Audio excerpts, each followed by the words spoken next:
என்னோடு கூட மத்தேயு எழுதின சுவிசேஷத்திற்கு உங்கள் வேதத்தை திருப்பிக் கொள்ளுங்கள். Book of Matthew.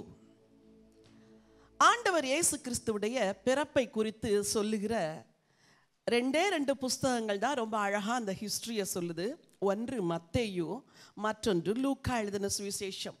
வேதத்தில் பல இடங்களில் இயேசு கிறிஸ்து எப்படி பிறப்பார் என்று முன்னறிவிப்பாக பல தீர்க்க தரிசனங்கள் சொல்லப்பட்டாலும் இயேசு பிறந்த பொழுது நடந்த நிகழ்வுகளை ஆக்கியோனாகிய மத்தேயுவும் லூக்கா மாத்திரம்தான் பதிவிட்டிருக்கிறார்கள்.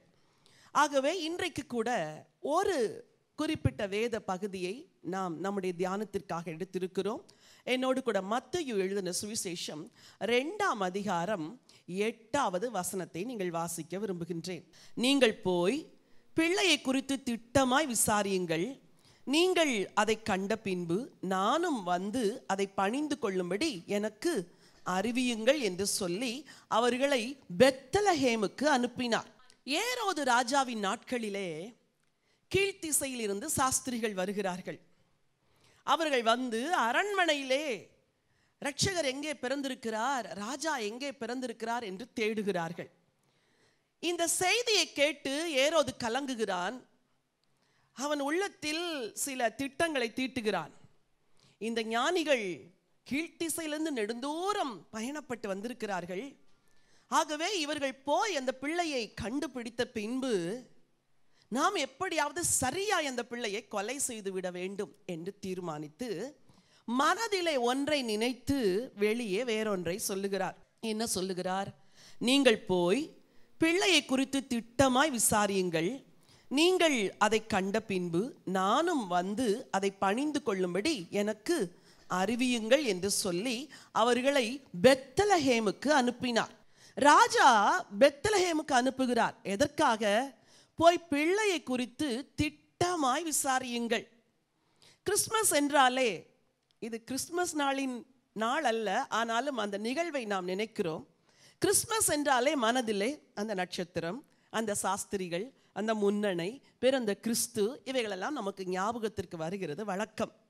இங்கே ஞானிகள் பெத்லஹேமுக்கு போகிறார்கள். எதற்காக? To celebrate Christmas. அப்படிதானே? அவங்க வந்து ராஜாவை பார்க்க போறாங்க, அதை கொண்டாட போறாங்க. இந்த கொண்டாட்டத்துக்காக அவர்கள் எத்தனை 100 மைல்கள் கடந்து வந்தார்களோ தெரியாது. they went to celebrate Christmas. இன்னைக்கு அவங்கள பார்த்து how will you celebrate Christmas அப்படின்னு கேட்டா என்ன சொல்லுவீங்க? சொல்லுங்க பார்க்கலாம். சொல்லுவாங்க, வான்கோழி இல்லாத கிறிஸ்மஸ் ஒரு கிறிஸ்மஸா, இல்லை பட்டாசு இல்லாத கிறிஸ்மஸ் ஒரு கிறிஸ்மஸா, புத்தாடை இல்லாத கிறிஸ்மஸ் ஒரு கிறிஸ்மஸா. ஒரு அம்மா நேற்று ஜோமன் வந்தாங்க, அம்மா இன்னும் கிறிஸ்மஸ்க்கு ட்ரெஸ்ஸு கூட எடுக்கலாமா அப்படின்ட்டு. அப்போ அவங்களுக்கு என்ன வருத்தம்? கிறிஸ்மஸ்னால் என்னது?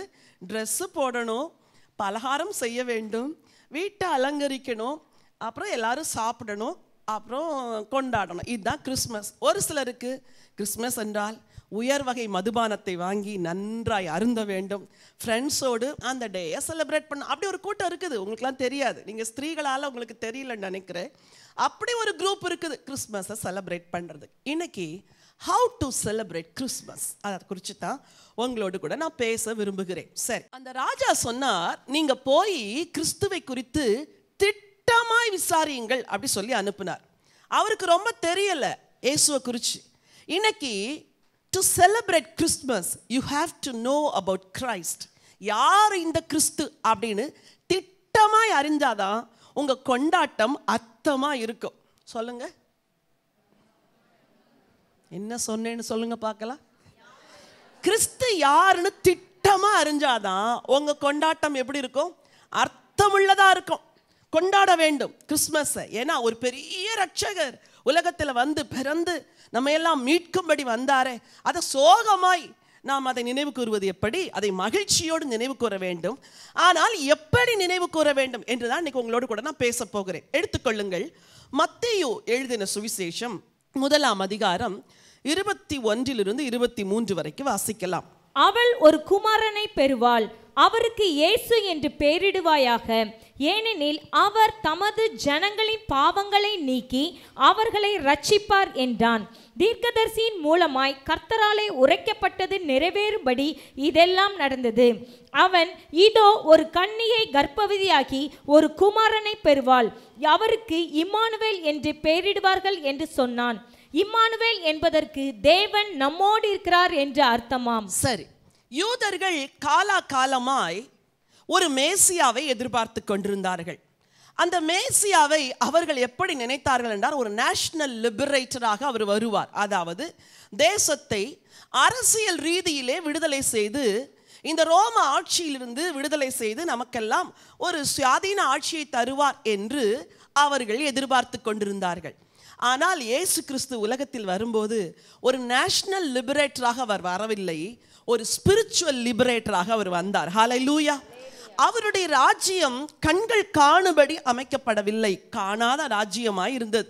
வேதத்தில் ஒரு வசனம் உண்டு, தேவனுடைய ராஜ்யம் புசிப்பும் குடிப்பும் அல்ல, அது நீதியும் சமாதானமும் பரிசுத்த ஆவினால் உண்டான சந்தோஷமுமாய் இருக்கிறது அப்படின்னு ஒரு இடத்துல சொல்லுகிறது. இன்னொரு இடத்துல தேவனுடைய ராஜ்யம் உங்களுக்குள் இருக்கிறதே அப்படின்னு வேதம் சொல்லுது. ஆண்டவர் இயேசு எதுக்காக வந்தார்னா, காணக்கூடாத ஒரு ராஜ்யத்தை ஸ்தாபிக்கும்படி. சொல்லுங்க, எதுக்கு வந்தாரு? சரி, ஏன் காணக்கூடாத ராஜ்யத்தை ஸ்தாபிக்கும்படி வந்தார் என்றால், ஏற்கனவே இந்த முழு உலகமும் ஒரு காணக்கூடாத ராஜ்யத்துக்கு அடிமையா இருக்குது. சாத்தான் என்பவன் மனிதர்களால் காண முடியாதவன். அவனுடைய ராஜ்யம் என்பது மனிதரால் காணக்கூடாத ஒரு ராஜ்யம். அவனுடைய ஆளுகை என்பது, அவனுடைய ஆளுகையை காண முடியாது, ஆனால் அவனுடைய செயல்பாடுகளை நாம் காண முடியும். ஸோ ஒரு அன்சீன் கிங்டம், அதுதான் பிசாசுடைய கிங்டம். காணக்கூடாத ஒரு ராஜ்யம், அது பிசாசின் ராஜ்யம். கிறிஸ்து அந்த காணக்கூடாத ராஜ்யத்தை அழித்து தன்னுடைய காணக்கூடாத ராஜ்யத்தை உள்ளங்களில் நிலைநாட்ட வந்தார். ஹல்லேலூயா. உள்ளங்களில் நேஷனல் லிபரேட்டராக அல்ல, ஒரு ஸ்பிரிச்சுவல் லிபரேட்டராக. பூமி முழுவதும் அந்தகாரம் சூழ்ந்திருக்கிறது, இருள் பூமியையும் காரிருள் ஜனங்களையும் மூடும் என்று சொன்னது போல எல்லா தேசங்களையும் எல்லா ஜனங்களையும் ஒரு அன்சீன் டார்க்னஸ் கவர் பண்ணி இருக்குது. அப்போ கிறிஸ்து பரலோகத்திலிருந்து காத்துக்கிட்டே இருந்தார். காலங்கள் நிறைவேற வேண்டும், காலங்கள் நிறைவேற வேண்டும், பிதா எப்பொழுது போக சொல்லுவார் என்று காத்திருந்து காலங்கள் நிறைவேறின போது ஒரு கன்னியின் வயிற்றில் வந்து பிறந்தார். யோசேப்புக்கு திட்டமாய் தேவன் ஒரு காரியத்தை சொல்லுகிறார், ரொம்ப அழகா இருக்குது. அவள் ஒரு குமாரனை பெறுவாள், அவருக்கு இயேசு என்று பெயரிடுவாயாக. யோசேப்புக்கு ரொம்ப திட்டமா சொன்னாரு. யோசேப்பு, நீ ஒரு குமாரனை பெறுவாய் என்று சொல்லவில்லை, அவள் ஒரு குமாரனை பெறுவாள். பைபிள்ல தேவன் ரொம்ப ஞானமா வார்த்தைகளை எழுதி வைத்திருக்கிறார். லூக்கா எழுதின சுவிசேஷம் 1ஆம் அதிகாரம் 13ஆம் வசனம் வாசியுங்கள். தூதன் அவனை நோக்கி, சகரியாவே பயப்படாதே, உன் வேண்டுதல் கேட்கப்பட்டது, உன் மனைவியாக எலிசபெத்து உனக்கு ஒரு குமாரனை பெறுவாள். நல்லா கவனிங்க, உன் மனைவியாகிய எலிசபெத்து உனக்கு ஒரு குமாரனை பெறுவாள் இல்ல, உனக்கு ஒரு குமாரனை பெறுவாள். தட் மீன்ஸ் சகரியா, நீயும் உன் மனைவியாகிய எலிசபெத்தும் இணைந்து ஒரு குமாரனை பெற்றெடுப்பீர்கள். செய்தி எப்படி சொல்லப்படுகிறது? சரி, இன்னொரு வசனத்தை வாசியுங்கள். அதே அதிகாரம் 31ஆம் வசனம் வாசிங்கம்மா. இதோ நீ கர்ப்பவதியாகி ஒரு குமாரனை பெறுவாய், அவருக்கு இயேசு என்று பெயரிடுவாயாக. நல்லா கவனிங்க, இந்த ரெண்டு இடத்துலயும் திட்டமாய் தேவன் ஒரு காரியத்தை சொல்லியிருக்கிறாரு. சகரியாவுக்கு சொல்லும் போது, உன் மனைவியாக எலிசபெத்து உனக்கு ஒரு குமாரனை பெறுவாள். ஆனால் யோசேப்புக்கு சொல்லும் போது அவள் ஒரு குமாரனை பெறுவாள். ஏன் தெரியுமா? யோசேப்பே, அந்த குமாரன் உன் மூலமாய் உண்டாக போகிற குமாரன் அல்ல, அது தேவனுடைய ஆவியினால் உண்டாகிற ஒரு குமாரன். ஹல்லேலூயா. மரியாள் கேட்டாள், இது எப்படி ஆகும்? உடனே அவளுக்கு சொல்லப்பட்ட பதில், பரிசுத்த ஆவி உன்மேல் வரும், உன்னதமானுடைய பலன் உன்மேல் நிழலிடும், அப்பொழுது உன்னிடத்தில் பிறக்கும் பரிசுத்தம் உள்ளது தேவனுடைய குமாரன் எனப்படும். அப்போ இயேசுவை இன்றைக்கு உலகம் பல விதங்களில் கேவலமாய் சித்தரிக்கின்றது. சொல்லக்கூடாத சில கேரக்டரா இயேசுவை சித்தரிச்சு படம் தயாரிக்கணும்னு உலகத்துல பலர் முயற்சி செஞ்சிட்டு இருக்கிறாங்க. ஆனா என் தேவனுடைய வேதம் ரொம்ப தெளிவாய் சொல்லுகிறது, அவர் பரிசுத்த ஆவியினால் பிறந்தார், பரிசுத்தமாய் பிறந்தார். பரிசுத்த ஆவியினால் பிறந்தவர், பரிசுத்தமாய் பிறந்தவர்.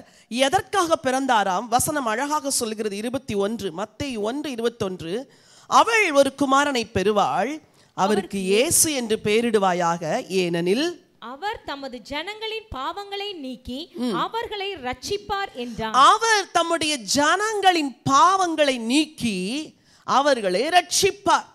டெலிவரர். இயேசு என்றால் என்ன அர்த்தம்? விடுவிக்கிறவர், பாவங்களிலிருந்து விடுதலை செய்கிறவர். அவருக்கு பெயர் இயேசு. பழைய ஏற்பாட்டிலே யெஷுவா என்ற பெயர் அல்லது யோசுவா என்ற பெயர் God is my salvation, Jehovah என் ரட்சிப்பு என்ற அர்த்தமுடைய பெயர். அதே பெயர் தான் இங்கு இயேசுவுக்கு கொடுக்கப்படுகிறது. என்ன பெயர்? இயேசு என்றால் ஜனங்களின் பாவங்களை நீக்கி ரட்சிக்கிறவர். அப்போ நான் திரும்ப சொன்னேன், how to celebrate Christmas. ஜனங்களின் பாவங்களை நீக்கி ரட்சிக்கிற ஒருவர் பிறந்த அந்த நாளை நினைவு கூற வேண்டும் என்றால் நம்ம வாழ்க்கையில் இருக்கிற பாவங்களிலிருந்து முதல்ல விடுதலை வாங்கிட்டு தான் அதை கொண்டாட வேண்டும். ஹல்லேலூயா. பாவத்திலிருந்து விடுதலை பெறாத ஒருவர் கிறிஸ்மஸை கொண்டாடுவது அர்த்தமற்ற கிறிஸ்மஸ்.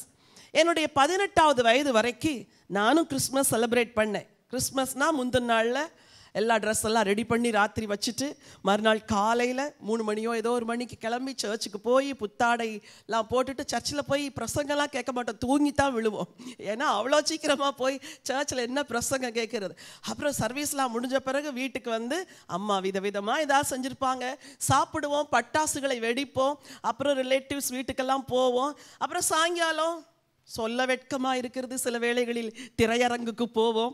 இல்லை, அப்படித்தான் ஒரு காலத்தில் கிறிஸ்மஸை செலிப்ரேட் பண்ணோம். இயேசு எப்போ உள்ள வந்தாரோ அப்போ வாழ்க்கையில் ஒரு பெரிய விடுதலை.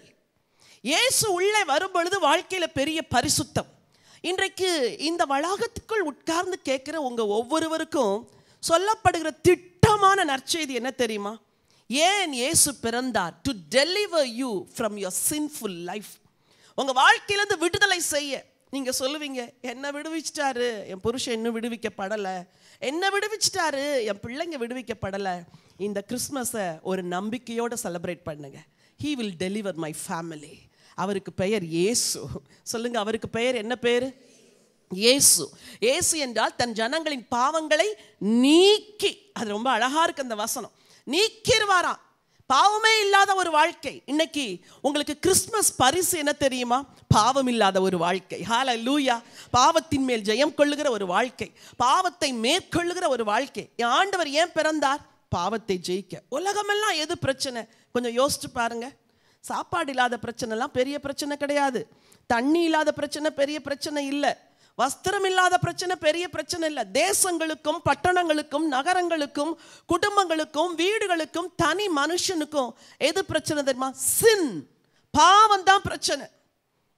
ஆனால் இந்த ரட்சகர் வந்து உங்களுக்கு கிறிஸ்மஸ் கிஃப்டா பாவமில்லாத ஒரு வாழ்வை பரிசளிக்க வந்தார். வாட் அ கிரேட் ப்ரிவிலேஜ் இல்லை? இன்னைக்கு நான் விடுவிக்கப்பட்டிருக்கிறேன். இன்னைக்கு நான் பாவத்தின் வல்லமையிலிருந்து முழு உலகமே ஆக்கிரமித்து கொண்டிருக்கிற பிசாசின் அந்தகார வல்லமையிலிருந்து இயேசு என்னை விடுவித்தார். இதை கொண்டாடாம வேற எதை கொண்டாடுகிறது? ஹல்லேலூயா. சிலர் ரொம்ப சொல்லுவோம், கிறிஸ்மஸ் எல்லாம் சும்மா, அதெல்லாம் ட்ரெடிஷ்னலாக. நான் சொல்கிறேன், நல்லா செலிப்ரேட் பண்ணுங்க, நல்லா சந்தோஷப்படுங்க. என்னை ஒருத்தர் விடுதலை செய்திருக்கிறார், என்னை ஒருவர் பாவத்தின் வல்லமையிலிருந்து கட்டுகளிலிருந்து மீட்டிருக்கிறார், பிசாசின் கையிலிருந்து பிடுங்கி இருக்கிறார், நரக வாசலிலிருந்து என்னை இழுத்து கொண்டு வந்து பரலோக தேவனுக்கு பிள்ளையாக்கி இருக்கிறார். அதுக்காக ஒருவரை அனுப்பினார், அதை நான் கொண்டாடுவேன். ஹல்லேலூயா. சரி, நான் முதலாவது சொன்னேன், இயேசு என்று திட்டமாய் யோசேப்புக்கு விளக்கப்பட்டது. அதன் பொருள், நீ பரிசுத்தமாய் இந்த பிறப்பை கொண்டாடு என்பதாகும். சரி, இரண்டாவதாக மத்தேயு எழுதின சுவிசேஷம் 2ஆம் அதிகாரத்திலே இன்னும் ஒரு கூட்டத்தாருக்கு இயேசு ஏன் பிறந்தார் என்று வெளிப்படுத்தப்பட்டது. வாசியுங்கள். மத்தேயு 2 முதல் 2 வசனம். ஏரோது ராஜாவின் நாட்களில் யூதேயாவில் உள்ள பெத்லெகேமிலே இயேசு பிறந்த பொழுது கிழக்கில் இருந்து சாஸ்திரிகள் எருசலேமுக்கு வந்து, யூதருக்கு ராஜாவாக பிறந்திருக்கிறவர் எங்கே? என்ன சொன்னாங்க? யூதருக்கு. யோசேப்புக்கு என்ன சொல்லப்பட்டது? அவர் ரட்சகர், அவர் பெயர் இயேசு. இந்த ஞானிகளுக்கு யூதருக்கு ராஜா என்ற ஒரு வெளிப்பாடு. இயேசுவை குறித்து திட்டமா அறிஞ்சிட்டு அப்புறம் வந்து சொல்லுங்கன்னு சொன்னார். இவங்க ஏற்கனவே திட்டமா தான் அறிஞ்சிட்டு வந்தாங்க. என்ன அறிஞ்சிட்டு வந்தாங்க? ஒரு ராஜா பிறந்திருக்கிறார், ஒரு சாதாரண மனுஷன் பிறந்திருக்கிறான் என்றால் அவர்கள் அத்தனை மைல் கடந்து வந்து அந்த ஆண்டவரை பார்த்திருக்க மாட்டார்கள்.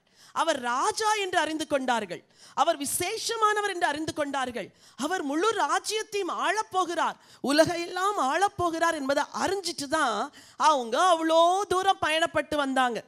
சரி, how did they celebrate Christmas? வசனம் சொல்லுது, 11வது வசனம் வாசியுங்கள். அவர்கள் அந்த வீட்டுக்குள் பிரவேசித்து பிள்ளையையும் அதன் தாயாகிய மரியாளையும் கண்டு சாஷ்டாங்கமாய் விழுந்து அதை பணிந்து கொண்டு. ஹல்லேலூயா. கிறிஸ்மஸ் என்றால் என்ன? எனக்காய் பிறந்த இரட்சகரை நான் எப்படி பணிந்து கொள்ள வேண்டும்? சாஷ்டாங்கமாய் விழுந்து பணிந்து கொள்ள வேண்டும். முதல்ல சொன்னேன் பரிசுத்தமாய் கொண்டாடுங்கள் என்று. இப்ப சொல்றேன், அவரை பணிந்து குனிந்து தொழுது நல்லா ஆராதிச்சு கிறிஸ்மஸை செலிப்ரேட் பண்ணுங்க. ஏன் தெரியுமா? அவர் ராஜா. அவர் ஏதோ யூதருக்கு மட்டும் ராஜா அல்ல, முழு உலகத்துக்கும் ராஜா. உங்களுக்கு ராஜா, என்னை ஆளுகிறவர், என்னை நடத்துகிறவர், என் வாழ்க்கையை தன் கைக்குள் வைத்திருக்கிறவர், என் தேவைகள் அனைத்தையும் சந்திக்கிறவர், என் எதிராளிகளோடு போராடுகிறவர், யுத்தம் செய்கிறவர், சத்துருவை ஜெயித்தவர், அவர்தான் என் ராஜா. எனக்கு ஒரு ராஜா பிறந்திருக்கிறார் என்றால் அந்த சந்தோஷம் எவ்வளோ பெரிய சந்தோஷம் இல்லை? கொஞ்சம் மேலே பார்த்து சொல்லுங்க, ராஜா உங்களுக்கு ஸ்தோத்திரம்னு சொல்லுங்க பார்க்கலாம். எனக்காக பிறந்தீங்க ராஜா. ஐயோ, இந்த செய்தி என் இருதயத்துக்கு சந்தோஷமா இருக்குது. சரி, பணிந்து கொண்டார்களாம். அதோடு கூட என்ன செய்தார்கள்? தங்கள் பொக்கிஷங்களை திறந்து பொன்னையும் தூப வர்க்கத்தையும் வெள்ளை போலத்தையும் அதற்கு காணிக்கையாக வைத்தார்கள். என்ன செஞ்சாங்களாம்? பொக்கிஷங்களை.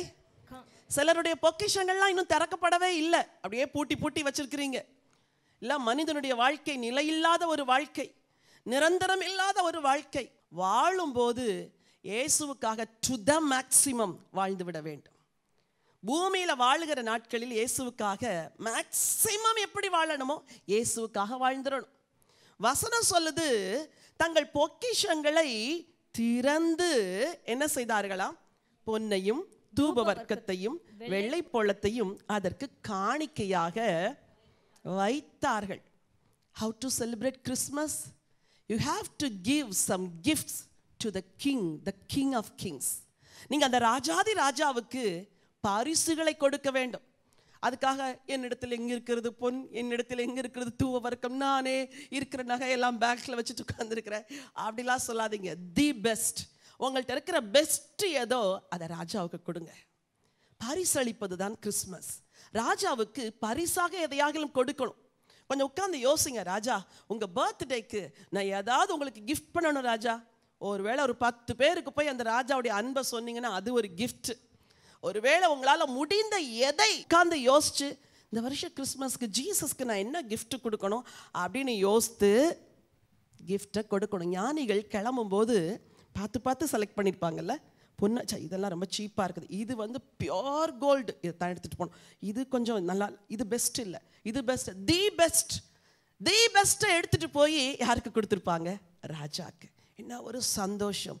So what is Christmas and how to celebrate Christmas? You have to give something to the King of Kings. அதே நேரத்தில் பழைய ஏற்பாட்டு காலத்தில் பண்டிகையை கொண்டாடும் பொழுது எப்படி கொண்டாடணும் அப்படின்னு ஆண்டவர் சில வழிமுறைகளை வச்சிருக்கிறாரு. அதை நான் எடுக்க விரும்பலை. நீ பண்டிகையை கொண்டாடும் போது உன் வீட்டில் இருக்கிறாரே, உன் வாசல்ல இருக்கிற தரித்திரன் இருக்கிறான் அல்லவா, அந்த தரித்திரனை நினைக்கணும் அப்படிங்கிறார். அதே நேரத்தில் உன் தேசத்தில் லேவியன் இருக்கிறான் அல்லவா, அந்த லேவியனையும் நீ என்ன செய்யணும்? நினைக்கணும். ஏன்னா லேவியனுக்கு தன் ஜனத்தோடு கூட என்ன கிடையாது? சுதந்திரம் கிடையாது. கர்த்தர் தான் அவனுக்கு சுதந்திரம். இவர்களுக்கெல்லாம் நிலங்கள் உண்டு, வீடுகள் உண்டு, சுதந்திரம் உண்டு, எல்லாம் உண்டு. ஆகவே நிலத்தின் கனியை அறுத்து அவர்களும் அவர்கள் பிள்ளைகளும் புசிப்பார்கள். லேவியனுக்கு பங்கு கிடையாது. லேவியனை நினைக்கணும், தரித்திரரை நினைக்கணும். பண்டிகை கொண்டாடும் பொழுது லேவியனுக்கும் பரிசு கொடுக்கணும், தரித்திரனுக்கும் பரிசு கொடுக்கணும். இன்னைக்கு உங்களுக்கு சொல்றேன், லேவியனை எங்க தேடி கண்டுபிடிப்பீங்களோ எனக்கு தெரியாது, ஆனால் அவங்கள சுற்றி தரித்திரர் இருக்கிறார்கள் இல்லையா? இந்த முறை தேடி கண்டுபிடிச்சு சில தேவையுள்ள மக்களுக்கு நீங்கள் உதவிக்கரம் நீட்டியே ஆகணும். ஹல்லேலூயா, நீங்கள் உதவிக்கரம் நீட்டியே ஆகணும். கடந்த வாரம் கேத்தியிலே நமக்கு விடோஸ் ப்ரோக்ராம் நடந்தது. ரொம்ப ஆசீர்வாதமாக இருந்தது. கிட்டத்தட்ட 400 விதவை பெண்கள் அந்த முகாமில் வந்து பங்கு பெற்றார்கள். ரியலி உண்மையாக சொல்கிறேன், பெரிய ஒரு சந்தோஷம். அவங்களுக்கு இந்த மாதிரி ரொம்ப நல்ல பெஸ்ட்டு சாரீஸாக தான் எடுக்க ஆண்டவர் உதவி செய்தார். அவங்களுக்கு கொடுக்கும்போது என்ன ஒரு ஆனந்தம். அப்போது ஒரு அம்மா மீட்டிங் முடிஞ்ச உடனே என்கிட்ட வந்து சொன்னாங்க, அம்மா இந்த சாப்பாடு செஞ்சிங்களம்மா ரொம்ப ரொம்ப ரொம்ப நல்லா இருந்துச்சுமா, நான் வந்து என் வாழ்க்கையில் இது மாதிரி சாப்பிட்டதே இல்லைம்மா அப்படின்னு சொன்னாங்க. பாருங்கள், வாழ்க்கையில் அப்படி சாப்பிட்டதே இல்லையா? எது சந்தோஷம்? நம்மளே சாப்பிட்றதா? சாப்பிட்டு திருப்தி அடைந்து இன்னும் சாப்பிட்ற அந்த சுபாவம் நமக்கு வேண்டாம். நம்மை சுற்றி எத்தனையோ பேர் தேவையில் இருக்கிறவர்கள் இருக்கிறார்கள். Open your heart. உங்கள் இருதயத்தை திறந்து தரித்திரரை நினச்சிக்கோங்க. பரிசுகளை ராஜாவுக்கும் கொடுக்கணும், தரித்திரருக்கும் கொடுக்கணும். அதுதான் உண்மையான கிறிஸ்மஸ். ஏன் தெரியுமா? அவர் ராஜா, அவர் என்னை ஆளுகிறவர், அவர் ராஜா. அவர் ராஜஸ்திதிக்கு தக்கதா என்னை ஆசீர்வதிச்சிருக்கிறார், எனக்கு போதுமானதை கொடுத்திருக்கிறார். ஆகவே என் ராஜாவுக்கும் நான் பரிசளிக்க வேண்டும், இல்லாத ஏழைகளுக்கும் பரிசளிக்க வேண்டும். இப்படித்தான் கிறிஸ்மஸை செலிப்ரேட் பண்ணணும். ஹல்லேலூயா. முதலாவது சொன்னேன், பரிசுத்தமாய் நீங்கள் கிறிஸ்மஸை கொண்டாடுங்கள் என்று. இரண்டாவது சொன்னேன், ராஜாவுக்கு பரிசளித்து உங்கள் கிறிஸ்மஸை கொண்டாடுங்கள் என்று. மூன்றாவதாக லூக்கா எழுதின சுவிசேஷம் 1ஆம் அதிகாரம் 34-35 வாசியுங்கள். அதற்கு மரியாள் தேவதூதனை நோக்கி, இது எப்படி ஆகும், புருஷனை அறியேனே என்றாள். தேவதூதன் அவளுக்கு பிரதியுத்தரமாக, பரிசுத்த ஆவி உன்மேல் வரும், உன்னதமானவருடைய பலம் உன்மேல் நிழலிடும், ஆதலால் உன்னிடத்தில் பிறக்கும் பரிசுத்தம் உள்ளது தேவனுடைய குமாரன் எனப்படும். சரி, இந்த கிறிஸ்துமஸ் நிகழ்விலே எல்லாருடைய வாழ்விலும் பரிசுத்த ஆவியானவர் இடைப்படுகிறார். அதான் எனக்கு ரொம்ப ஆச்சரியமா இருந்துச்சு. யோசேப்பு ஆண்டவர்கிட்ட மனக்கலக்கத்தோடு இருக்கும்போது ராத்திரியில் சொப்பனத்தில் ஆண்டவர் என்ன செய்கிறார்? பேசுகிறார். யோசேப்பு அனாயிட்டடா இல்லையா அப்படின்னு நமக்கு அங்கே தெளிவாக சொல்லப்படலை. ஆனால் ஆவியானவரால் தான் அந்த சொப்பனங்கள் அவருக்கு என்ன செஞ்சது? கொடுக்கப்பட்டது. சரி, மரியாளை குறித்து பார்க்கும்போது இது எப்படி ஆகும் என்ற கேள்விக்கு என்ன பதில் வந்துச்சு? பரிசுத்த ஆவியினாலே ஆகும். இன்னைக்கு நான் உங்களுக்கு சொல்கிறேன், இந்த நாட்களில் கலக்கத்தோடு திகைப்போடு நீங்கள் உட்கார்ந்துருந்தீங்கன்னா, என்ன செய்வேன் ஆண்டவரே, இது எப்படியாக ஆண்டவரே அப்படிலாம் நினச்சா உங்களுக்கு நற்செய்தி என்ன தெரியுமா? பரிசுத்த ஆவியினாலே ஆகும். மகளே, நீ ஒன்றும் உன் சிந்தையில் யோசிக்காத. இது எப்படி முடியும், இது எப்படி செய்ய போகிறேன், இது எப்படி நடக்கும், இது எப்படி முடியும், யோசிக்காத. அறை வீட்டுக்குள் போய் அமர்ந்து ஆவியானவரால் நிரம்பி அவருடைய வழி நடத்தலுக்கு எல்லாம் சரண்டர் பண்ணிட்டு வாங்க. ஆவியினாலே எல்லாம் ஆகும். ஹல்லேலூயா. கர்த்தருடைய ஆவியானவர் செய்து முடிப்பார் காரியங்களை. மரியாள் கேட்டாங்க, இது எப்படி ஆகும்? பரிசுத்த ஆவியினாலே ஆகும். சரி, 1:41 வாசியுங்கள். எலிசபெத் மரியாளுடைய வாழ்த்துதலை கேட்ட பொழுது அவளுடைய வயிற்றிலிருந்த பிள்ளை துள்ளிற்று. சரி, எலிசபெத் பரிசுத்த ஆவியினால் நிரப்பப்பட்டு முன்னோடி எலிசபெத் சகரியா ஒரு முன்னோடியான பிள்ளையை பெற்றெடுக்க வேண்டும். எப்படி நடந்தது? பரிசுத்த ஆவியினால தான். அவங்களுக்கும் வயசாயிருச்சு, ஆனால் ஆவியானவர் பலப்படுத்தி ஒரு கர்ப்பத்தில் ஒரு குழந்தையை கொடுக்கிறார். இன்னைக்கு என் வார்த்தையை கேட்கிறவங்க ஒவ்வொருவருக்கும் நான் சொல்றேன், பலத்தினாலும் அல்ல, பராக்கிரமத்தினாலும் அல்ல, அவருடைய ஆவினாலே ஆகும். ஸ்பிரிச்சுவல் பிரச்சனையா இருந்தாலும், குடும்ப பிரச்சனையா இருந்தாலும், அல்லது வேறு எந்த பிரச்சனை, எதிரிகளோடு உள்ள பிரச்சனையா இருந்தாலும், இன்னைக்கு உங்களுக்கு ஒரு நற்செய்தி என்ன தெரியுமா? கிறிஸ்மஸை எப்படி தெரியுமா செலிப்ரேட் பண்ணணும்? எல்லாத்தையும் மறந்துட்டு பரிசுத்த ஆவியில நிறையும் பொழுதுதான் அந்த ரியல் ஜாய் உங்க உள்ளத்துல வரும். பல வேளைகள் யோசிப்பேன், சின்ன பிள்ளைங்களா இருக்கும்போது ட்ரெஸ் எல்லாம் போடுறது சந்தோஷம், எல்லாம் சந்தோஷம். நாள் ஆக ஆக மனசுக்குள்ள அந்த சந்தோஷம் கொஞ்சம் குறையிற மாதிரி இருக்குதா? நான் கேட்குற கேள்வி புரியுதா உங்களுக்கு? இருக்குதா? என்ன கிறிஸ்மஸ் வருஷம் வருது, அது ரியலாக உள்ள ஹார்ட் கிடையாது. இந்த ஹார்ட்டில் if your heart is filled with Holi Spirit, அவர் சொல்லுவார், பாரு நீ சந்தோஷப்படுறதுக்கு இவ்வளோ விஷயம் இருக்குது கிறிஸ்மஸில், நீ மகிழ்ச்சி அடைகிறதுக்கு இவ்வளோ இருக்குது அப்படின்னு அந்த ஜாயை ஹோலி ஸ்பிரிட் தான் தருவாராம். எலிசபெத்து பரிசுத்த ஆவியினால் நிறைந்த போது வயிற்றில் இருந்த பிள்ளை என்ன செஞ்சுதான்? களிப்பாய் துள்ளிட்டு, சும்மா துள்ளல, அப்படி ஜாய்ஃபுல்லா துள்ளுச்சா. என்ன சந்தோஷம்! ஐயோ, என் ரட்சகருடைய தாயார் வந்திருக்கிறார், இந்த குழந்தை உள்ள இருக்குது, ரட்சகரும் உள்ள இருக்கிறாரு, உள்ளுக்குள்ள இருக்கிற அந்த பிள்ளையை துள்ள வச்சது எது தெரியுமா? பரிசுத்த ஆவியானவர். உங்களுக்குள்ள ஒரு சந்தோஷம் பல நாளா தூங்கி கிடக்குது. பலர் நல்லா சிரிச்சே ரொம்ப நாள் ஆச்சு இல்லை? சிரிச்சா முகம் அழகாயிரும், சில முகம் அழகே ஆக மாட்டேங்குது. ஏன்னா சோகமாகவே இருக்கிறதுனால. ஜோசி வந்து எப்போ வர்ஷிப் லீட் பண்ணாலும் ஏன் சோகமா இருக்கிறீங்க, சந்தோஷமா இருங்க சந்தோஷமா இருங்கன்னு சொல்றான். அப்போ நமக்குள்ள ஒரு சந்தோஷம் தூங்கிக்கிட்டு இருக்குது. பரிசுத்தாவினர் வரும்போது தட்டி எழுப்புவார். எழும்பு, நீ எதுக்கு இதை குறித்து கவலைப்படுற, நான் பார்த்து கொள்கிறேன். அப்போ களிப்பாய் பிள்ளை துள்ளினது போல நம்ம ஆவியில ஒரு துள்ளல் வரணும். எவ்வளோ ஒரு ரட்சகர் வந்திருக்கிறார். இந்த கிறிஸ்மஸை எப்படி தெரியுமா செலிப்ரேட் பண்ணணும்? பரிசுத்த ஆவியினால் நிறைந்தவர்களாய் கொண்டாடுங்கள். ஹோலி ஸ்பிரிட் தர்ற ஜாய் இருக்குது பாருங்க, அது அன்ஸ்பீக்கபிள் ஜாய். அது சொல்ல முடியாத ஒரு சந்தோஷம். அந்த சந்தோஷம் உள்ள இருக்கிற துக்கத்தெல்லாம் என்ன செஞ்சிடும்? தூக்கி போட்டுரும். இன்னைக்கு போய் முழங்கால் படிட்டு, ஆண்டவரே உம்முடைய ஆவியினால் என்னை நிரப்பி உண்மையாவே அந்த கிறிஸ்மஸுடைய சந்தோஷத்தை என் ஹார்ட்ல கொடுங்கன்னு சொல்லி கேட்டு பாருங்க. உங்கள் சந்தோஷம் ரெட்டிப்பாகும், உங்கள் சந்தோஷம் பல மடங்காகும். இந்த டேஸ் இன்பமான நாட்களாய் மாறிவிடும். துக்கங்கள்லாம் பின்னாக போயிடும். கிறிஸ்து தருகிற மகிழ்ச்சி அது பெரும் மகிழ்ச்சி. சரி, இன்னொரு வசனத்தை வாசிக்க விரும்புகிறேன். லூக்கா எழுதின சுவிசேஷம் 1:15 வாசியுங்கள். அவன் கர்த்தருக்கு முன்பாக பெரியவனாய் இருப்பான், திராட்சரசமும் மதுவும் குடியான், தன் தாயின் வயிற்றில் இருக்கும் போதே பரிசுத்த ஆவினால் நிரப்பப்பட்டிருப்பான். யாரை பத்தி சொல்லுது? யோவானை பத்தி சொல்லுது. 17 வாசியுங்கள். பிதாக்களுடைய இருதயங்களை பிள்ளைகளிடத்திற்கும் கீழ்ப்படியாதவர்களை நீதிமான்களுடைய ஞானத்திற்கும் திருப்பி உத்தமமான ஜனத்தை கர்த்தருக்கு ஆயத்தப்படுத்தும்படியாக அவன் எலியாவின் ஆவியும் பலமும் உடையவனாய் அவருக்கு முன்னே நடப்பான் என்றார். என்ன அழகா ஆண்டவர் சொல்றாரு. அவனுக்குள்ள இருந்த ஆவி என்ன ஆவியா? எலியாவின் ஆவி. ஏன்? ரட்சகருக்கு வழியை ஆயத்தம் பண்ணும்படி. இன்னைக்கு உங்களுக்கு சொல்றேன், பிறப்பை நினைவு கூறுகிற நீங்கள் கிறிஸ்துவின் வருகைக்கும் ஆயத்தமாக வேண்டும். ஆண்டவரே, எலியாவின் ஆவியும் பலமும் உடையவளாய், திடமுள்ள பெண்ணாய், தைரியமுள்ள பெண்ணாய், திடமுள்ள மனுஷனாய், தைரியமுள்ள மனுஷனாய் என்னை மாற்றுங்க ஆண்டவரே, என்னில் அந்த அபிஷேகத்தை ஊற்றுங்க ஆண்டவரே என்று கேட்கும் பொழுது உண்மையாகவே கிறிஸ்து பிறந்த சந்தோஷமும் உங்களிலிருந்து வெளிப்படும். கிறிஸ்துவின் வருகைக்கு நீங்கள் ஆயத்தமும் ஆவீர்கள். ஹல்லேலூயா. சரி, கிறிஸ்மஸை எப்படி செலிப்ரேட் பண்ணணும்? பரிசுத்த ஆவியின் நிறைவினால். லூக்கா 1:67 வசனத்தை வாசிங்க. அவனுடைய தகப்பனாகிய சகரியா பரிசுத்த ஆவியினாலே நிரப்பப்பட்டு. சொல்லுங்க, என்ன ஒரு சீசன் பாருங்களேன். அந்த சீசன்ல மரியாள் நிரப்பப்படுறாங்க, எலிசபெத் நிரப்பப்படுறாங்க, சகரியா நிரப்பப்படுகிறார், அப்புறம் யோவா எல்லாருமே ஆவியானுடைய ஆளுகைக்குள்ள வந்ததுனால தான் அன்னைக்கு இயேசு உலகத்தில் வந்து பிறக்க முடிந்தது. இன்றைக்கு கர்த்தருடைய வருகைக்கு காத்திருக்கிற தேவ ஜனமே, உங்களுக்கு சொல்றேன், நீங்க அதை சேர்க்கணும், இதை சேர்க்கணும், அதை வாங்கணும், இதை வாங்கணும், இதெல்லாம் secondary. Be filled with Holi spirit. ஆவியில நிரம்புங்க, அந்த அபிஷேகத்தை கேட்டு வாங்குங்க. ஆண்டவரே, நிறைந்தவளாய், ஆவியில் நிறைந்தவனாய் நான் வாழணும் ஆண்டவரே. அது ஒரு ஜாய்ஃபுல் லைஃப், அது ஒரு சந்தோஷமான வாழ்க்கை. கடன் இருந்தாலும் சந்தோஷம், சுகவீனம் இருந்தாலும் சந்தோஷம், குடும்பத்தில் நிம்மதி இல்லைன்னாலும் சந்தோஷம். இதுதான் பரிசுத்த ஆவியானவர் தருகிற சந்தோஷம். ஹல்லேலூயா.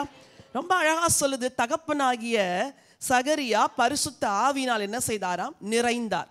லூக்கா எழுதின சுவிசேஷம் 2:27 வசனத்தை வாசியுங்கள். அவன் ஆவியின் ஏவுதலினால் தேவாலயத்திலே வந்திருந்தார். யார் வந்திருந்தார்? சிமியோன். எப்படியா? ஆவியின் ஏவுதலினால். கவனிங்க, ஸ்பிரிட் லெட் லைஃப் அப்படின்னு ஒன்று இருக்குது. என்ன லைஃப் சொல்லுங்க? தமிழ்ல சொல்றேன், ஆவியினால நடத்தப்படுகிற ஒரு வாழ்க்கை. என்ன வாழ்க்கை? தூண்டுவார், அப்படி உட்கார விட மாட்டார், தூண்டுவார், அதை செய்யும் பாரு, போகும் பாரு, பேசும் பாரு. இந்த நட்ஜ் ஆஃப் ஹோலி ஸ்பிரிட்டை எப்படி நீங்க பெற்றுக்கொள்ள முடியும்னா, ஒவ்வொரு நாளும் அவரோடு இருக்கிற கனெக்ஷன் உங்களுக்கு சரியா இருக்கணும். காலையில் 8 மணி வரைக்கும் தூங்கிட்டு ஜெபம் பண்ணாமல் எந்திரிச்சு வாழ்கிற வாழ்க்கையிலெல்லாம் ஆவியானுடைய அபிஷேகமே இருக்காது. இன்னைக்கு சொல்கிறேன், நீங்கள் உண்மையாக அனாயிட்டிங்கில் நிரப்ப வேண்டும்னு விரும்புகிறவர்களாக இருந்தால் அதிகாலையில் எழும்பி ஆண்டவரை தேடுங்க. அதிகாலையில் எழும்புங்க. இரவு நேரங்களை வீணடிக்காதீங்க. தேவையற்ற காரியங்களை செலவு பண்ணாதீங்க. காலையில் எழும்புங்க. தேவனுடைய ஆவியால் நிரப்பப்படுங்க. நடத்துவார், பேசுவார், இதை செய்யும்பார், இதை செய்யாதம்பார். பல வேளைகளில் என்னுடைய தீர்மானங்கள் முந்திலாம் பைபிளை படிச்சு தான் சொல்யூஷனை கண்டுபிடிப்பேன். இப்போ மனசுக்குள்ளேயே அப்படி ஒரு கிறிஸ்டல் கிளியரா ஒரு தாட் வரும். அப்படி கிறிஸ்டல் கிளியரா வரும்போது எனக்கு தெரியும் இது ஹோலி ஸ்பிரிட் தர்ற தாட் அப்படின்னு. யாருக்காவது ஜெபம் பண்ணும்போது கிறிஸ்டல் கிளியரா ஒரு வேர்டை கொடுப்பார். தைரியமா சொல்லுவேன். முந்திலாம் பயப்படுவேன், ஆண்டவரே இது உங்க வார்த்தை தானா, இல்ல நானா சொல்றேனா. ஆனா இப்பெல்லாம் அந்த டவுட்டே கிடையாது. கிறிஸ்டல் கிளியரா அந்த வேர்டை சொல்லும் போது அது அவங்களுக்கு தான் என்பது தெரியும். கிறிஸ்டல் கிளியரா மினிஸ்ட்ரியில சில டெசிஷன் எடுக்க சொல்லுவார். ஃபேமிலியில் இருக்கிற உங்களுக்கு சொல்றேன், if you walk with Holi spirit, ஆவியானவரால் நடத்தப்பட்டீங்கன்னா சொல்லுவார், எழும்பு, போகாத, பேசு, பேசாத, கொடுக்காத, ஒதுங்கிக்கோ, மறைஞ்சுக்கோ, போ, தைரியமா இரு. இதெல்லாம் நடத்துகிறவர் ஆவியானவர். ஹல்லேலூயா. இந்த ஸ்பிரிட் லெட் லைஃபை ஆண்டவர்கிட்ட வாஞ்சித்து கேளுங்க. சிமியோன் ஆவியின் ஏவுதலினால் தேவாலயத்திலே வந்திருந்தான். 32 வாசியுங்கள். உம்முடைய இரட்சணியத்தை என் கண்கள் கண்டது என்றான். அடுத்த வசனம். அவரை குறித்து சொல்லப்பட்டவைகளுக்காக யோசேப்பும் அவருடைய தாயாரும் ஆச்சரியப்பட்டார்கள். பாருங்க, ஆவியின் ஏவுதலினால் ஆலயத்துக்கு வராரு. வந்துட்டு ஆவியின் ஏவுதலினால் ப்ராஃபஸி சொல்றார். என்ன சொல்லுகிறாரு? புற ஜாதிகளுக்கு பிரகாசிக்கிற ஒளியாகவும் உம்முடைய ஜனமாகிய இஸ்ரவேலுக்கு மகிமையாகவும் தேவரீர் சகல ஜனங்களுக்கு முன்பாக ஆயத்தம் பண்ணின உம்முடைய இரட்சணியத்தை என் கண்கள். ப்ராஃபஸி வருது பாருங்க. இங்க இருக்கிற ஒவ்வொரு பெண்களும் ப்ராஃபஸி சொன்னா எவ்வளவு நல்லா இருக்கும்ல. நீங்க ப்ராஃபஸி சொல்ல ஆரம்பிச்சுன்னா உங்க குடும்பத்தில் ஒரு பெரிய எழுப்புதலே வந்துடும்.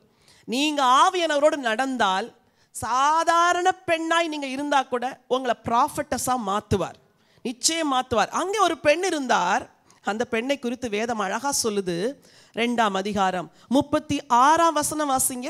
ஆசேருடைய கோத்திரத்தாலும் பானுவேலின் குமார்த்தியுமாகிய அன்னாள் என்னும் ஒரு தீர்க்கதரிசி இருந்தாள். அவள் கன்னி பிரயாத்தில் விவாகம். அடுத்த வசனம். ஏறக்குறைய 84 வயதுள்ள அந்த விதவை தேவாலயத்தை விட்டு நீங்காமல் இரவும் பகலும் உபவாசித்து ஜெபம் பண்ணி ஆராதனை செய்து கொண்டு. நல்லா கவனிங்க. 84 வயதுள்ள ஒரு பெண். அவளுக்கு அடைமொழியாய் பல வார்த்தை சொல்லப்பட்டிருக்கு. அதுல ஒரு வார்த்தை அன்னாள் என்னும் தீர்க்கதரிசி. தீர்க்கதரிசி எப்படிப்பட்டவர்கள்? அபிஷேகத்தினால் நிறைந்தவர்கள். ஒருவேளை இங்க உட்கார்ந்து இருக்கிற கணவனை இழந்து இருக்கிற என் அன்பு தாய்மார்களே, உங்களுக்கு நான் அன்பா கேட்கிறேன், உங்க லைஃப்ல நேரங்களை எங்கேயுமே வீணடிக்காதீங்க, எங்கேயுமே வீணடிக்காதீங்க. இரவும் பகலும் தேவாலயத்துல உபவாசித்து ஜெபம் பண்ணி ஆராதனை செய்து கொண்டிருந்தாங்களாம். என்ன ஒரு வாழ்க்கை பாருங்க. Totally committed, totally consecrated for the Lord என்ற ஒரு வாழ்க்கை. என் வார்த்தையை இணையதளத்தில் தொலைக்காட்சியில் கேட்கிற உங்களில் யாராவது கணவனை இழந்து வயது முதிர்ந்த ஒருவராய் இருப்பீர்கள் என்றால், உங்கள் அந்திய காலங்கள் முழுவதையும் தேவ சமூகத்தில் செலவழியுங்கள். அன்னாள் என்ற ஒரு தீர்க்கதரிசி, ப்ராஃபட்டஸ். அந்த அம்மா வந்து அழகா சொல்லுது. வசனம் 38 வாசிங்கள். அவளும் அந்நேரத்திலே வந்து நின்று கர்த்தரை புகழ்ந்து எருசலேமிலே மீட்புண்டாக காத்திருந்த யாவருக்கும் அவரை குறித்து பேசினார். அந்த அம்மா வந்துட்டு, ஒருவேளை தேவாலயத்தில் அன்னைக்கு யாரெல்லாம் வந்திருந்தாங்களோ தெரியாது, எல்லாருக்கும் இந்த அம்மா சொல்லியிருப்பாங்க, இவர்தான் மேசியா, இவர்தான் ரட்சகர். ஒரு அனாயிண்டட் உமனுக்கு அன்யூஷுவல் போல்னஸ் இருக்கும். உங்க வாழ்க்கையில் அபிஷேகம் இல்லைன்னா கோழைகளா இருப்பீங்க. 2020ல நீங்க அனாயிண்டட் உமனா, தைரியம் உள்ள பெண்ணா இருக்கணும். எலிக்கும் அதுக்கும் கரப்பாம்பூச்சிக்கும் பயப்படுற காலம் எல்லாம் போயிடணும். ஐயோ நான் எப்படி தனியா போவேன், ஐயோ நான் எப்படி தனியா செய்வேன், இதெல்லாம் ஒளிஞ்சிடணும். 84 வயதுள்ள ஒரு தாய் தைரியமா எல்லாத்துக்கும் பேசுறாங்க. எருசலேமில் மீட்புண்டாக காத்திருந்த எல்லாருக்கும் இவர்தான் ரட்சகர்னு பேசினாங்களாம். அப்படி பேசுறதுக்கு ஒரு தைரியம் இருந்திருக்கணும். ஏன்னா அந்த தேவாலயத்துல பரிசேயர்கள் இருந்திருப்பாங்க, சதுசேயர் இருந்திருப்பாங்க, ரபிமார்கள் இருந்திருப்பாங்க. நேரா வந்து கேட்டிருப்பாங்க, என்ன தைரியம், இவர்தான் மேசியான்னு எப்படி சொல்ற அப்படின்னு. ஆமா ஐயா, அவர் தான் மேசியா, என் மேல இருந்த ஆவியானவர் எனக்கு சொன்னாருன்னு இந்த அம்மா என்ன செஞ்சிருப்பாங்க, தைரியமா சொல்லியிருப்பாங்க. பெண்களே, ஸ்திரீகளே, உங்களுக்கு வாழ்க்கையில ஆவியானவர் கொடுக்கிற ஒரு தைரியத்தை கேட்டு பெற்றுக்கொள்ளுங்க. உங்க வாய் திறக்கப்பட வேண்டும். எல்லாருக்கும் மீட்பை குறித்து நீங்கள் பேச வேண்டும். அதுதான் கிறிஸ்மஸ். ஹல்லேலூயா. இவர்தான் இரட்சகர், இவர்தான் மேசியா, இவர்தான் ஆறுதலின் தேவன், இஸ்ரவேலின் ஆறுதல். சிமியோன் சொன்னார், இஸ்ரவேலின் ஆறுதல் உண்டாகு, இஸ்ரவேலின் ஆறுதல். அந்த ஆறுதலை எடுத்துட்டு போறதுக்கு தான் உங்க மேல அபிஷேகம். நீங்களே இன்னும் ஆறுதல் அடையாம இருந்தா மற்றவங்களை எப்போ ஆறுதல் படுத்துவீங்க? எத்தனை வருஷம் கிறிஸ்தவர்களா இருக்கிறோம், நமக்கே இன்னும் ஆறுதல் தேவையா இருக்குது. நம்ம போய் எங்க மற்றவர்களை ஆறுதல் படுத்த போகிறோம்? ஒரு நாள் ஒரு அம்மா வந்தாங்க. சொன்ன காரிய உள்ளத்தை தான் உடச்சி போயிடுச்சு. அம்மா, என் புருஷன் இறந்துட்டாருமா, 3 பெண் பிள்ளைகள்மா, முதல் மருமகன் இறந்துட்டாருமா, 2வது மருமகன் இறந்துட்டாரு, இந்த 3வது மருமகனுக்கு கேன்சருமா, இந்த 2வது மகள் இறந்து போன மருமகனை நினச்சி அவளும் செத்து போயிட்டாமா, இந்த பேர பிள்ளை அவனுக்கு ஒரு ஆக்சிடெண்ட் ஆகி காலு முடமாயிருச்சுமா, எனக்கு கதறவா அழவான்னு தெரியல. ஆண்டவரே, இந்த தாய் எப்படித்தான் உயிர் வாழ்கிறாங்க ஆண்டவரே, எனக்கு ஆச்சரியமாக இருந்துச்சு. இவங்க எப்படி ஆண்டவரே உயிர் வாழ்றாங்க? குடும்பத்தில் இத்தனை பேரை மரணத்துக்கு ஒப்பு கொடுத்துட்டு அந்த தாய் தேவாலயத்துக்கு வர்றாங்க. உலகம் ஆறுதலுக்காய் ஏங்கி நிற்கிறது. உலகம் தன்னை தேற்ற யாராவது வரமாட்டார்களா என்று நாடி நிற்கிறது. வியாதிகள், விக்கினங்கள், மரணம், பொல்லாத பிசாசின் அலைக்கழிப்பு, குடும்பத்தில் விவாகரத்து நிமித்தம் உண்டான மன வேதனை, துயரங்கள். இன்னைக்கு இந்த உலகத்துக்கு ஆறுதல் உண்டாகும்படி தான் உங்கள் ஒவ்வொருவரையும் ஆண்டவர் அழைத்திருக்கிறார். உங்கள் வாழ்க்கையின் சோகம் ஒன்று, ஆனால் 10 சோகத்தை சுமந்து திரிகிறாங்களே, அவங்களுக்கு ஒரு நல்வார்த்தை போய் சொல்லதா, கிறிஸ்து உலகத்தில் பிறந்தார். இந்த அந்நாள் மீட்புண்டாக காத்திருந்த யாவருக்கும் இந்த ரட்சகரை குறித்து பேசினாராம். How to celebrate Christmas. கிறிஸ்மஸை எப்படி செலிப்ரேட் பண்ணணும் தெரியுமா? மீட்பு வேணும், ரட்சிப்பு வேணும், விடுதலை வேணும், நிம்மதி வேணும், ஆறுதல் வேணும். மெய் தெய்வம் எங்கே நான் தேடுறேன்னு தேடுறாங்களே, அவங்களுக்கு போய் இந்த ரட்சகரை சொல்லுங்க. அதுதான் ரியல் கிறிஸ்மஸ். ஹல்லேலூயா. அந்த தீர்க்கதரிசி எல்லாருக்கும் அவரை குறித்து பேசினார். சரி, 40வது வசனம் வாசியுங்கள். பிள்ளை வளர்ந்து ஆவியிலே பலன் கொண்டு ஞானத்தினால் நிறைந்தது. எப்படியா? எந்த பிள்ளை? இயேசுவாகிய பிள்ளை வளர்ந்து எப்படியா? ஆவியிலே பலன் கொண்டு ஞானத்தினால் நிறைந்தது. உங்க பிள்ளைங்கள் எல்லாம் 8 வயசு 9 வயசு இருக்கும் போதே அபிஷேகத்துக்குள்ள நடத்திடணும். சரியா? ஸோ நம்ம பிள்ளைங்களை சின்னதாக இருக்கும் போது எதில் நடத்திடணும்? அனாயிட்டிங்கில் நடத்தணும். வசனம் சொல்லுது, பிள்ளை வளர்ந்து ஆவியிலே பலன் கொண்டு ஞானத்தினால் நிறைந்தது, தேவனுடைய கிருபையும் அவர் மேல் இருந்தது. என்ன ஒரு அழகான வார்த்தைகள். பரிசுத்த ஆவியினால் நிரப்பப்பட்டு வாழுகிறது தான் உண்மையான கிறிஸ்மஸ். இந்த நாட்களில் கேளுங்க, என்னை பரிசுத்த ஆவியினால் நிரப்புங்க, என்னை உம்முடைய ஆவியின் வல்லமினால் நிரப்புங்க. வசனம் சொல்லுது, உன்னதமான தேவனுடைய குமாரன் அப்படின்னு பைபிள் அவரை பற்றி சொல்லுது. அந்த உன்னதமான தேவனுடைய குமாரன், அவரை பார்க்கறதுக்கும் அவரை தரிசிக்கிறதுக்கும் ஆவியானவர் இல்லைன்னா முடியாது. சரி, கடைசியாக இன்னொரு வசனத்தை வாசிக்க விரும்புகிறேன். லூக்கா எழுதின சுவிசேஷம் 2ஆம் அதிகாரம் 27வது வசனம் வாசிங்க. அவன் ஆவியின் ஏவுதலினால் தேவாலயத்திலே வந்திருந்தான். சரி, இயேசு என்னும் பிள்ளைக்காக நியாய பிரமாண முறையின்படி செய்வதற்கு தாய் தகப்பன்மார் அவரை உள்ளே கொண்டு வருகையில், சரி, அவன் அவரை தன் கைகளில் ஏந்தி கொண்டு தேவனை ஸ்தோத்தரித்து, அவன் அவரை தன் கைகளில் ஏந்தி கொண்டு, நான் சில விஷயங்கள் எல்லாம் கொஞ்சம் இமேஜினேஷனை பறக்க விட்டு கொஞ்சம் கற்பனையில் பார்ப்பேன். எப்படி ஆண்டவருடைய தாயாரும் யோசேப்பும் குழந்தை இயேசுவை தூக்கிட்டு வராங்க. சிமியோன் அன்னைக்கு காலையிலேருந்தே பரிசுத்தாவினை சொல்லிப்பார், சிமியோன் நீ இன்னைக்கு தேவாலயத்துக்கு போகணும். ஏன் ஆண்டவரே, இன்றைக்கு நீ மேசியாவை பார்க்க போகிற, நான் எவ்வளோ காலம் காத்திருந்தேன், வயசாயிடுச்சு ஆண்டவரே, அவர் இன்னைக்கு வருவாரா? சிமியோன் இன்னைக்கு நீ போ, இன்னைக்கு தேவாலயத்துக்கு போ, இன்னைக்கு மேசியாவை நீ பார்ப்ப. ஆவியின் ஏவுதல். உடனே வரார். ஒருவேளை எத்தனை பிள்ளைங்களை அன்னைக்கு தேவாலயத்தில் கொண்டு வந்து பிரதிஷ்டை பண்ண வந்தவனை பார்த்துருப்பார். இந்த குழந்தையா, சாமுவேல் போல இந்த குழந்தையா, இந்த குழந்தையா, இந்த குழந்தையா நினச்சிருப்பாங்க. கடைசியில் மரியாளும் யோசேப்பு ஒரு அழகான குழந்தைய அணைச்சி கொண்டு வந்தது. உடனே பரிசுத்தாவினை சொல்லிப்பாங்க, இந்த குழந்தை தான் மேசியா அப்படின்னு. உடனே நேராக போய் அந்த குழந்தைய கையில் வாங்கிக்கிட்டாராம். Hallelujah. What a great privilege. Simeon மேலே எனக்கு கொஞ்சம் பொறாமை. ஆண்டவரே, உங்களை கையில் வாங்குற ஒரு பாக்கியம் யாருக்கு கிடைச்சது? சிமியோனுக்கு. இன்னைக்கு இந்த ரட்சணராகிய இயேசு முழு உலகத்துக்கு ரட்சிப்பு கொடுக்க தான் வந்தார். ஆனால் அந்த ரட்சிப்பு யாருக்கு வரும்னா, இந்த ரட்சகரை யார் கையேந்தி வாங்குறாங்களோ, யார் இருதயத்துக்குள்ளே ஏற்றுக்கொள்கிறாங்களோ அவங்களுக்கு தான் என்னது? விடுதலை. இன்னைக்கு முழு உலகத்துக்கும் ரட்சிப்பு கொடுத்துட்டு போயிட்டார் அவர். ஆனால் எல்லாருக்கும் ரட்சிப்பு வரல. ஏன்? யார் அவரை கையேந்தி வாழ்க்கைக்குள்ள ஏற்றுக்கொள்கிறார்களோ, யார் அவரை கையேந்தி இருதயத்துக்குள்ள ஏற்றுக்கொள்றாங்களோ அவங்களுக்கு தான் ரட்சிப்பு. ஒருவேளை என் வார்த்தையை கேட்கிற உங்களில் யாராவது இதுவரைக்கு நான் இயேசுவை என் இருதயத்தில் ஏற்றுக்கொள்ளவில்லை, என் வாழ்வில் ஏற்றுக்கொள்ளவில்லை என்று நினைப்பீங்கன்னா, இன்னைக்கு உங்களுக்கு ஒரு நற்செய்தியை சொல்கிறேன். You have to celebrate Christmas. நீங்கள் கிறிஸ்மஸை செலிப்ரேட் பண்ணணும். எப்படி தெரியுமா? இந்த இயேசுவை உங்கள் வாழ்வில் ஏற்றுக்கொள்ளுங்கள். இந்த இயேசுவை உங்கள் இருதயத்தில் ஏற்றுக்கொள்ளுங்கள். சிமியோன் தன் கைகளில் ஏந்தி ஸ்தோத்தரித்து என்ன சொல்றாராம்? ஆண்டவரே, உமது வார்த்தையின்படி உமது அடியேனை இப்பொழுது சமாதானத்தோட போக விடுகிறீர். அப்ப இயேசுவை ஏந்திர வரைக்கும் என்ன இல்ல உங்களுக்கும்? அதான் இயேசுவை ஏந்திர வரைக்கும், இயேசுவை இருதயத்துல வாங்குற வரைக்கும் என்ன கிடையாது? சமாதானம் கிடையாது. இயேசு உங்க இல்லத்துக்குள்ள வர்ற வரைக்கும் சமாதானம் கிடையாது. சிமியோனுடைய கைகளில் இயேசுவை ஏந்தின உடனே சொல்லிட்டார், அப்பா இப்போ என்ன எப்படி போக சொல்றீங்க? சமாதானத்தோட போக சொல்றீங்க. அடுத்த வெளிப்பாடு வசனம், அடுத்த வசனம். புறஜாதிகளுக்கு பிரகாசிக்கிற prophecy சொல்றார். ஆண்டவரே, புறஜாதிகளுக்கு கூட இவர் ரட்சகர், யூதர்களுக்கு மட்டுமல்ல புறஜாதிகளுக்கு பிரகாசிக்கிற ஒளியாகவும் உம்முடைய ஜனமாகிய இஸ்ரவேலுக்கு மகிமையாகவும் தேவரீர் சகல ஜனங்களுக்கும் முன்பாக ஆயத்தம் பண்ணின உம்முடைய ரட்சணியத்தை என் கண்கள் கண்டது. ஐயா, உங்க ரட்சணியத்தை என் கண்ணு கண்டுச்சு ஐயா. போதும், இனிமே நான் சமாதானத்தோட அந்திய நாட்களுக்குள் பிரவேசிப்பேன்.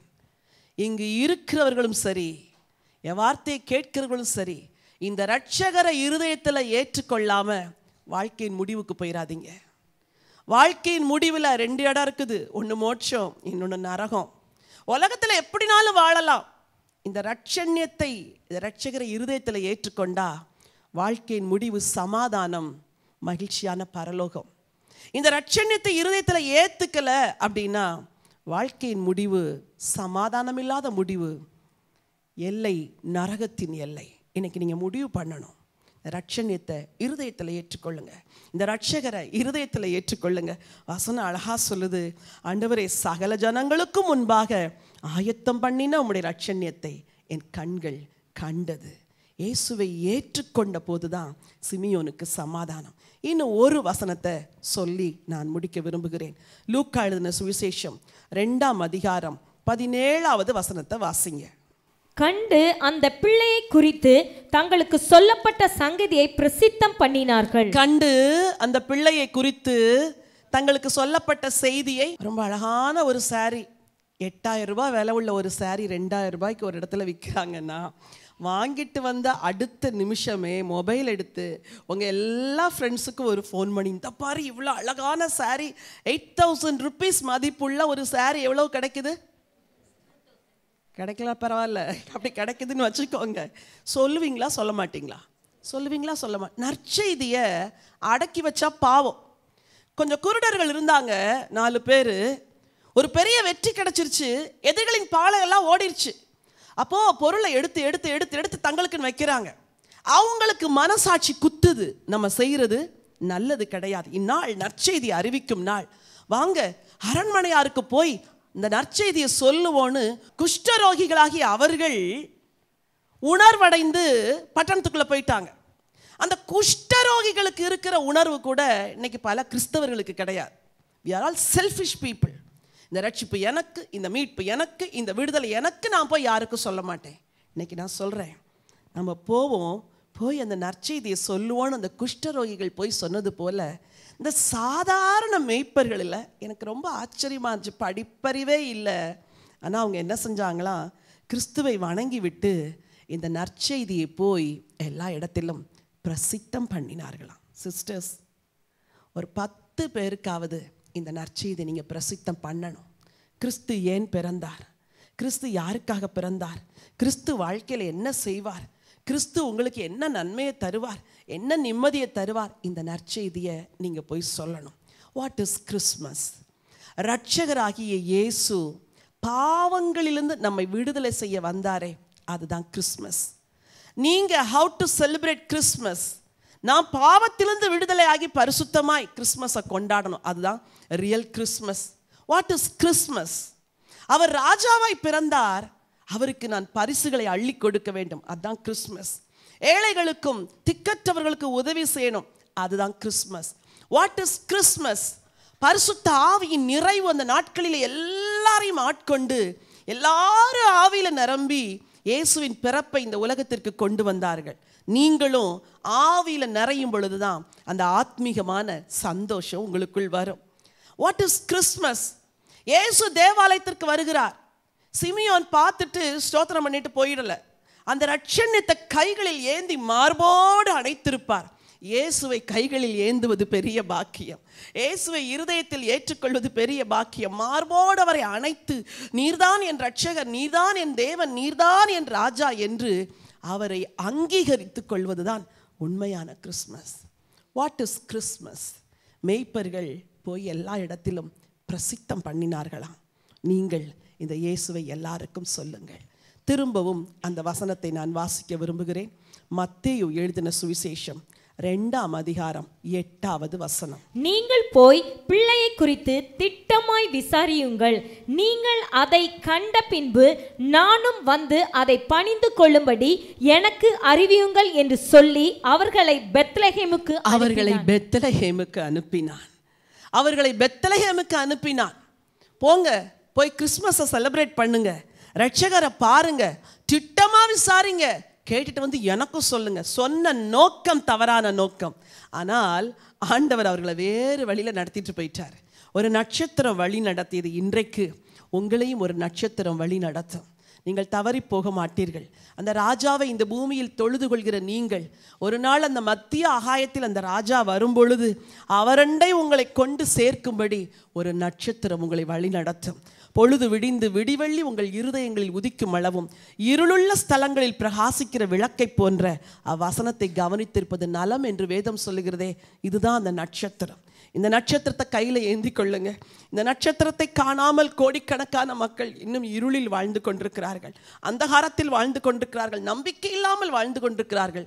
உங்களுக்குள் அந்த நம்பிக்கை பிறந்திருக்கிறது. எடுத்துச் செல்லுங்கள் இந்த ரட்சகரை, எடுத்துச் செல்லுங்கள் இந்த மேசியாவை. கைகளில் ஏந்தி நீங்கள் துதிப்பதை போலவே அவரை மற்றவர்களுக்கும் பரிசளியுங்கள். இயேசுவை கிஃப்ட் பண்ணுங்க. எல்லாருக்கும் அது இது இதெல்லாம் வேண்டாம். இயேசுவை கிஃப்ட் பண்ணுங்க. அவர்தான் பெரிய பரிசு, பிதாவின் பரிசு. ஹல்லேலூயா. எல்லாரும் இருக்கிற இடங்களிலே முழங்கால் படியிட்டுக் கொள்ளலாம். அந்த சாஸ்திரிகள் பொன்னையும் தூப வர்க்கத்தையும் வெள்ளை போளத்தையும் ஏந்தி கொண்டு சென்று அவரை பணிந்து கொண்டார்களாம். ஹல்லேலூயா. எவ்வளவு பெரிய ஒரு பாக்கியம். What a great privilege. இருளில் இருக்கிற ஜனங்கள் பெரிய வெளிச்சத்தை கண்டார்கள். மரண இருளின் திசையில் இருக்கிறவர்களுக்கு வெளிச்சம் உதித்தது என்று சொன்னது போல நமக்கு வெளிச்சம் உதித்ததே, நம் வாழ்வில் ஒளி வந்ததே. வாயை திறந்து சொல்லுங்க, என் வாழ்க்கையில ஒளியாய் வந்தீரே ஐயா, என் வாழ்க்கையில வெளிச்சமாய் வந்தீங்களே ஆண்டவரே. ஹல்லேலூயா. எல்லாரும் வாயை திறந்து ஆண்டவருக்கு நன்றி சொல்லுங்க. எல்லாரும் வாயை திறந்து நன்றி சொல்லுங்க. நன்றி ஆண்டவரே. நல்ல வாயை திறந்து தேவனுக்கு ஸ்தோத்திரங்களை ஏறெடுங்கள். இயேசு என்றால் பாவங்களை நீக்கி தன் ஜனங்களை ரட்சிக்கிறவராமே. எங்களை விடுதலை செய்ய வந்தீங்கப்பா. ஒரு பெரிய ஆவிக்குரிய விடுதலை எங்களுக்கு கொடுக்கும்படி வந்தீங்க ஆண்டவரே. உங்களுக்கு கோடான கோடி ஸ்தோத்திரம் ஆண்டவரே. இயேசு என்று சொல்லுங்களேன். ரட்சகர் இயேசுவே, உமக்கு நன்றி. எங்களுக்காக பூமியில் பிறந்தீர், எங்களை விடுதலை செய்யும்படி இந்த பூமியில பிறந்தீர் ஆண்டவரே. உமக்கு கோடான கோடி ஸ்தோத்திரம். வாயை திறந்து சொல்லுங்க, உமக்கு கோடான கோடி ஸ்தோத்திரம் ஐயா, உமக்கு கோடான கோடி ஸ்தோத்திரம் ஐயா. பிரகாசிக்கிற ஒளியே உமக்கு நன்றி. ரட்சண்ய கொம்பே உமக்கு ஸ்தோத்திரம் ஐயா. ஆண்டவரே, நாங்கள் உமக்கு நன்றி செலுத்துகிறோம். ராஜாவாக உம்மை நாங்கள் பணிந்து கொள்கிறோம் ஆண்டவரே. ராஜாவாகி உம்மை நாங்கள் பணிந்து கொள்கிறோம். எங்கள் இருதயத்தை உமக்கு காணிக்கையாக்குகிறோம். எங்கள் வாழ்வை உமக்கு காணிக்கையாக்குகிறோம் ஆண்டவரே. எங்க இருதயத்தில் ஆண்டவரே இந்த நம்பிக்கை இல்லாத மக்களை குறித்த ஒரு பாரத்தை கூட ஆண்டவர் தருவீராக. நன்றி ஆண்டவரே, நன்றி ஆண்டவரே. பரிசுத்த ஆவியினால நிரம்பி அன்றைக்கு யோசேப்பு, மரியாள், எலிசபெத், சகரியா, யோவான் ஸ்நானன், இயேசு கிறிஸ்து எல்லாரையும் அன்றைக்கு பரிசுத்த ஆவியினால நிரப்பினாரே.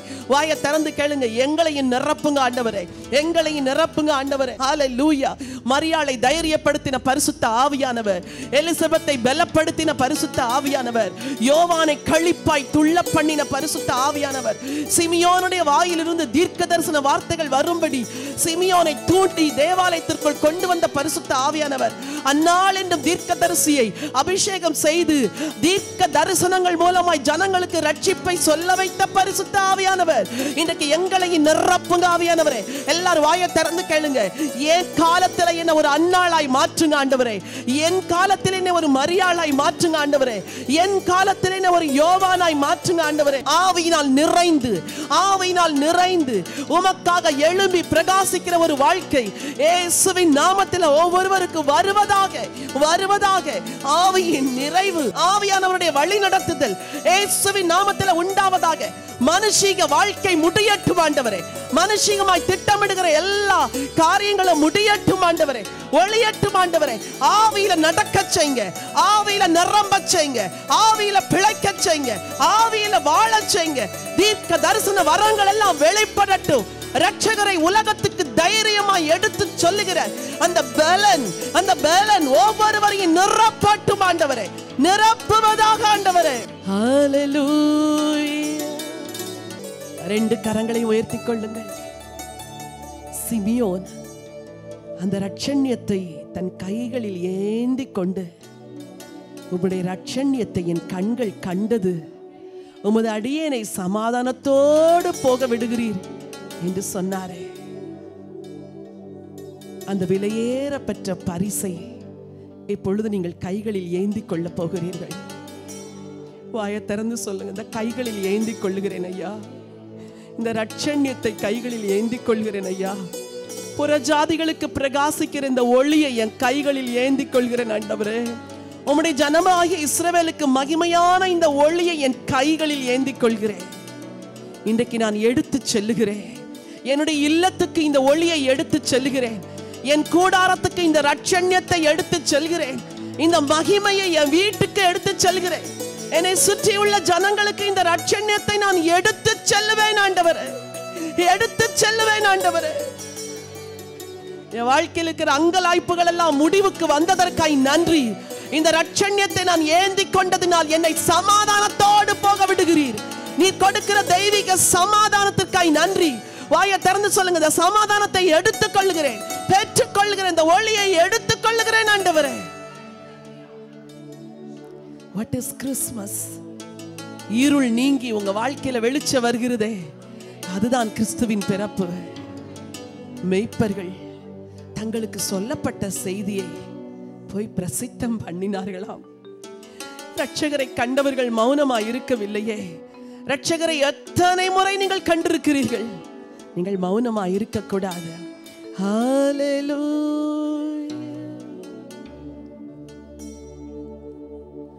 சாஷ்டாங்கம் செய்யவாரும், சாஷ்டாங்கம் செய்யவாரும், சாஷ்டாங்கம் செய்யவாரும் இயேசுவே. சாஷ்டாங்கம் செய்யவாரும், சாஷ்டாங்கம் செய்யவாரும், சாஷ்டாங்கம் செய்யவாரும் இயேசுவே. அவரை பணிந்து கொள்ளலாமா? அவர் ராஜா,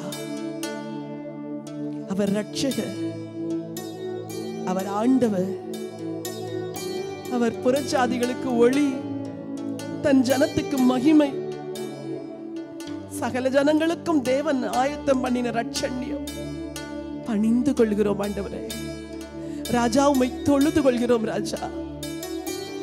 உம்மை இந்த உலகத்துக்கு எடுத்து செல்லுவோம் என்ற ஒரு வாக்கை உமக்கு நாங்கள் கொடுத்து செல்லுகிறோம் ஆண்டவரே. இந்த ஒளி என்னிலே அடங்கிவிடக் கூடாது. அநேகருக்கு பிரகாசிக்க போகிறதற்காய் நன்றி. We give you glory, we give you honor and we give you praise, oh God. ஒருவேளை இன்னைக்கு இந்த வார்த்தையை கேட்டுக்கொண்டிருக்கிற உங்க குடும்பங்களில் ஏதாவது இருள் இருக்கும் என்றால் இப்ப வாயை திறந்து சொல்லுங்க, இந்த ரட்சண்யத்தை நான் என் வீட்டுக்கு கொண்டு வருகிறேன் ஆண்டவரே. வாயை திறந்து சொல்லுங்க, இயேசுவே என் வீட்டுக்கு வருவீராக. வாயை திறந்து கேளுங்க, ஆண்டவர் இயேசுவே என் வீட்டுக்கு வருவீராக. ஒளியாகிய கிறிஸ்துவே என் கூடாரத்திற்குள் வருவீராக. ஒளியாகிய இயேசுவே என் கூடாரத்திற்குள் வருவீராக. இருளை நீக்குகிற வெளிச்சம் நீங்க ஆண்டவரே. இருளை நீக்குகிற வெளிச்சம் ஆண்டவரே. ஹalleluya. இருளில் இருக்கிற ஜனங்கள் பெரிய வெளிச்சத்தை கண்டார்கள். இன்றைக்கு எல்லாருடைய வாழ்க்கையில ஒரு வெளிச்சம் வரட்டும் ஆண்டவரே. யார் யாருடைய கூடாரங்களில் அந்தகாரம் இருக்கிறதோ, வெளிச்சம் இல்லையோ, வெளிச்சம் உண்டாவதாக. மரண இருளின் திசையில் இருக்கிறவர்களுக்கு வெளிச்சம் உதிப்பதாக, உதிப்பதாக. பெற்றுக்கொள் மகளே, உன் கூடாரத்தில் இன்னைக்கு வெளிச்சம் வருகிறது. இயேசு தருகிற ஒளி வருகிறது. ஆண்டவர் அருளுகிற வெளிச்சம், ஒளியாகிய கிறிஸ்து, ஒளியாகிய இயேசு உங்க வீட்டுக்குள்ளே வருகிறார். உங்க வீட்டில் இருக்கிற அந்தகாரம் விலகுகிறது, விலகுகிறது இயேசுவின் நாமத்தினாலே. ஹalleluya. உம்மை பணிந்து எங்கள் வாழ்வையே உமக்கு பரிசாய் கொடுக்கிறோம் எஜமானரே. உம்மை பிரசித்தம் பண்ணுவோம் என்று வாக்கு கொடுக்கிறோம். இந்த ஒளி என்னாலும் நிலைத்திருக்கட்டும். இந்த ஒளி என்னாலும் எங்களை நடத்தட்டும். தாழ்த்துகிறோம், வெறுமையாக்குகிறோம். மீட்பெரும் இரட்சகருமா இயேசு கிறிஸ்துவின் நாமத்தில் வேண்டிக் கொள்கிறோம் ஜீவனுள்ள நல்ல பிதாவே.